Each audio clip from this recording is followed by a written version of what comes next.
Il est 8h11 sur France Bleu Champagne-Ardenne et je reçois ce matin deux déconneurs que j'aurais aimé avoir en classe ou en centre de loisirs quand j'étais gamin, mais je sais pas s'ils auraient été aussi déconnants que dans leurs livres. Ah, si, toujours. En classe aussi? Ah, complètement. C'est vrai. Ah oui. Ah d'accord. Stéphane Grulet, bonjour. Venez voir. Stéphane Grulet bonjour. et Boilet Maznac, bonjour à tous les deux. Alors Stéphane Grulet, vous êtes enseignant, prof des écoles à Tourne dans les Ardennes. C'est ça. Et Boilet Maznac, vous êtes animateur à Charleville-Mézières. Pour la mairie de Charleville-Mézières. Pour la mairie de Charleville. Alors ce livre s'appelle Le bonheur est dans le préau. Vous l'avez écrit tous les deux, enseignant, papa, tous les deux vous apportez finalement votre pierre à l'édifice. Vous nous le présentez. C'est quoi la définition de ce livre? Parce qu'il ressemble à rien. C'est pas une histoire finalement. Ah, c'est pas du tout une histoire. C'est pas un roman. C'est pas un livre de perles. L'idée qu'on a eue, c'est de faire une parodie de magazine féminin. C'est pour ça qu'il ressemble un petit peu à un magazine, avec des fausses enquêtes, des faux témoignages, des fausses interviews, enfin tout est parodique. Et sur le fond, on parle de l'école. Notre vision de l'école à Boilet et moi en tant que papa, moi en tant qu'enseignant. Donc on en plaisante. Et vous tirez tous les exemples de votre vécu, de celui de vos collègues. Et alors vous décrivez ça comme un magazine féminin. Un magazine féminin aussi, parfois à la radio, il a son spot de pub. Et vous n'êtes pas gêné pour vous amuser à en faire. Et on en a fait un. Voilà. Écoutez, le voilà. Silence!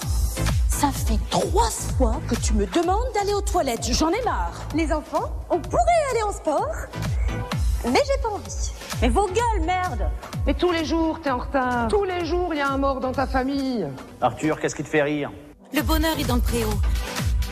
Un livre pour crier haut et fort. Oui, je suis prof. Comment organiser une séance de lecture après une soirée Morito?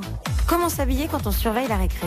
Qu'est-ce que le Kama Sutra pédagogique? Jean-Jacques, laisse-moi toucher ta craie. Le bonheur est dans le préau, un livre déconnant pour les profs et les parents. Ben voilà, même les auteurs se marrent en écoutant la bande-annonce. Comment vous est venue l'idée de faire ça? Avec Boilet, on écrit depuis 2 ans un livre très sérieux de pédagogie. Oui, c'est Conduire sa classe, 30 conseils en vidéo. Alors là, c'est très sérieux. Voilà, c'est aux éditions Red. C'est un livre de pédagogie pour les jeunes enseignants où Boilet a réalisé pour le livre des vidéos dans ma classe. 30 séquences, oui. C'est un travail titanesque, ça a duré 2 ans. Et puis, je crois que comme on est 2 gros déconneurs aussi, on avait besoin de souffler, de se faire des petites récréations. Donc, on s'est mis à parodier ce qu'on écrivait dans ce livre. Et puis, on a commencé à mettre ça sur des textes, et puis ensuite sur un blog. On l'a fait lire à des collègues qui nous ont dit, bah tiens, c'est drôle ce que vous faites. Ouais. Et puis, on a un blog qu'on a lancé il y a 1 an, qui a commencé à bien fonctionner. Et puis, on a proposé ça aux éditions Jungle, qui nous ont dit, bah allez, banco. On va déconner avec l'école. Très bien. Alors, il y a par exemple des petites rubriques, vie quotidienne, mal enseigné également. Une rubrique qui s'appelle mal enseigné. C'est important. Ouais. Les raisons pour lesquelles tu as raté ta séance de lecture. Alors, parmi les raisons, tu as voulu innover en choisissant de la lecture contemporaine. 50 nuances de gris, c'est un peu trop. Effectivement. Pour quel âge, 50 nuances de gris? Quel âge avez-vous? Quel âge à qui se destine ce genre de lecture? Moi, j'ai des élèves qui sont en général entre le CP et le CE2. Donc, c'est des élèves entre 5 et 7 ans. Donc, effectivement, ils 50 ont bien nuances le temps de de gris. lire ce genre de choses. Ouais, voilà. Mais ça nous arrive à tous en tant qu'enseignants. On nous prépare une super belle séance d'enseignement et puis de la foirer complètement pour des raisons complètement annexes ou... C'est ce qu'on raconte dans le livre. Ouais, la soirée Morito, comment par exemple organiser une classe après une soirée Morito, comme on entendait là dans la petite séquence, ça aussi c'est du vécu. Hein. Vous vivez normalement finalement et vous vous transformez de façon sérieuse. Et c'est là que c'est intéressant de découvrir ce livre parce que finalement on pénètre dans votre quotidien votre vie quotidienne. Alors qu'on vous croise plutôt en amenant nos enfants. Et qu'on a une image très quelque chose de particulier. Ouais. Exactement, on représente l'autorité, l'austérité. Et l'idée, c'est de démystifier un petit peu la relation entre les parents et les profs, ce qu'on incarne Boilet et moi, et puis de montrer qu'on est des personnes dans la vie qui buvons des moritos le vendredi soir et qui sommes aussi des gros déconneurs. Très bien. Alors la réaction des profs à la lecture de ce livre, quelle est-elle? Moi, je parle pour ceux que je connais, parce que j'ai beaucoup d'amis enseignants. En général, c'est très très bon retour. On a beaucoup de bons retours. Sur notre blog aussi, on a des retours assez positifs. Le par le biais des collègues, moi-même dans mon travail au niveau de la mairie de Charleville-Mézières, les collègues qui ne sont pas profs sont fans du livre aussi. Donc c'est un livre qui est destiné vraiment à tout le monde, aussi bien les enseignants que les parents.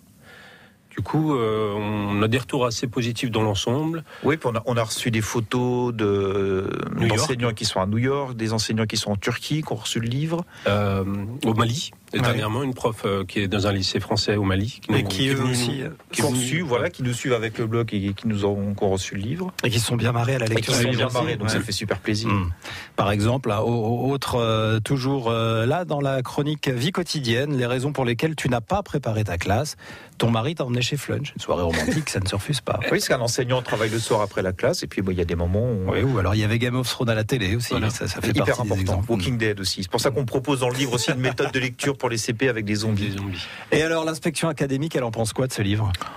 J'ai pas de retour moi pour le moment, mais le but c'est que j'espère qu'ils se sont marrés, et puis c'est le but, parce que c'est pas du tout un livre contre l'école, bien au contraire. C'est une vraie déclaration d'humour aux profs. Et puis l'objectif c'est qu'on fasse rire autant l'inspecteur, les enseignants, les ASEM, les animateurs, tous ceux, les parents d'élèves, tous ceux qui travaillent avec et autour de l'école. Donc c'est vraiment un livre fédérateur. C'est un livre pour nous donner une bonne image des enseignants, parce que c'est un métier qu'on adore tous les deux. Le bonheur est dans le préau aux éditions Jungle. Vous terminez d'ailleurs la 4e de couverture par donc Le bonheur est dans le préau, une déclaration d'humour au plus beau métier du monde. Donc vous aimez votre métier, mais c'est pas une raison pour ne pas s'amuser avec. Exactement. Également. Voilà, les éditions Jungle. Merci d'être venu nous le présenter. Merci à vous. Est-ce qu'il fonctionne bien ce livre ? Il est sorti le 5 octobre. On n'a pas encore les chiffres. Par contre, on a de très bons retours sur le blog, et on a un blog qui s'appelle jean-jacques-lemag.fr pour les enseignants, qui fonctionne très bien, donc c'est de bon augure pour la vente du livre. Voilà, une bonne idée à offrir si vous avez des enseignants autour de vous. Voilà, Le bonheur est dans le préau, édition Jungle. Et oui, les parents aussi, ça les fera peut-être changer d'avis sur les profs. Exactement, parfois. C'est le but. Merci beaucoup. Merci. Il est 8h18 sur France Bleu Champagne-Ardenne.